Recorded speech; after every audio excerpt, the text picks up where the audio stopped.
অনেক সময় রক্তের সম্পর্ক না হলেও কিছু মানুষের সাথে এত ভালো বন্ডিং হয়ে যায় যে তারা রক্তের সম্পর্কের মানুষের থেকে অনেক বেশি আপন হয়ে যায়।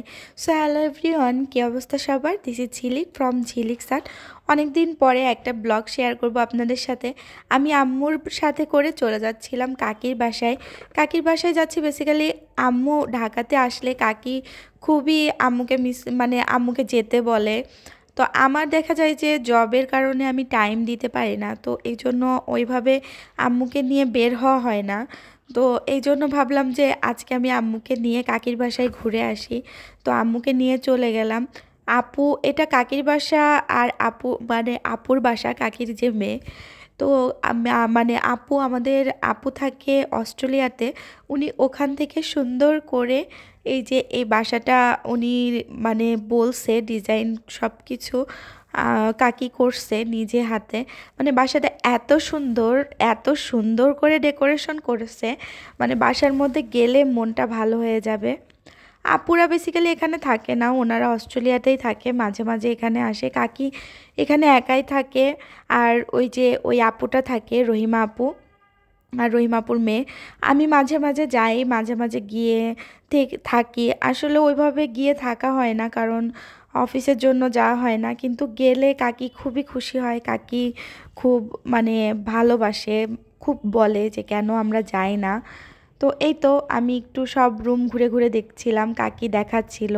এই যে এই রুমটা কাকির রুম। আমি বেশিরভাগ গেলে এই রুমে থাকি, আর কাকি আপুর রুমে থাকে। তো এই তো আমি একটু মিররের সামনে ঢং করছিলাম যে আমাকে কেমন লাগছে একটু দেখছিলাম।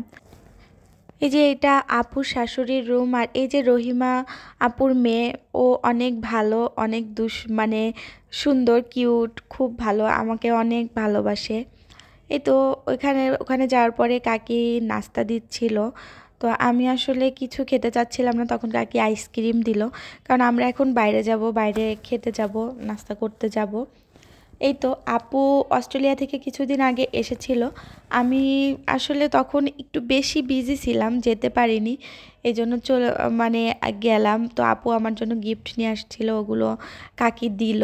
অ্যান্ড আমরা কাকির বাসার পাশেই কলাপাতা রেস্টুরেন্টে গেলাম। এখানকার গ্রিলটা কিন্তু খুবই মজা। তো আমি গ্রিলটা নিয়েছিলাম, আর আম্মু বিরিয়ানি খাচ্ছিল। আর আমার কাছে ভালোই লেগেছে, কারণ মশলার পরিমাণটা ভালো ছিল, আর মেয়োনিজটাও অনেক মজা হয়। ওদের যে মেয়োনিজের যে সসটা দেয়, অনেক মজা হয়। বিকালবেলা গেলে মোটামুটি কিন্তু ভিড় থাকবে। আর এই জিনিসটা খেতে আমার খুবই ভালো লাগে। রেস্টুরেন্টে গেলে আমি এটা খাবো, অনেক সময় নিয়েও আসি। আজকে আর নেইনি। তো ওখান থেকে কাকিদেরকে বিদায় করে দিয়ে আমি আর আম্মু গল্প করতে করতে রিকশায় করে ভেজা রাস্তা দেখতে দেখতে বাসায় চলে আসলাম। আর যেহেতু বৃষ্টি ছিল, একটু ঠান্ডা ঠান্ডা ছিল। সবাই ভালো থাকবেন, আল্লাহ হাফেজ।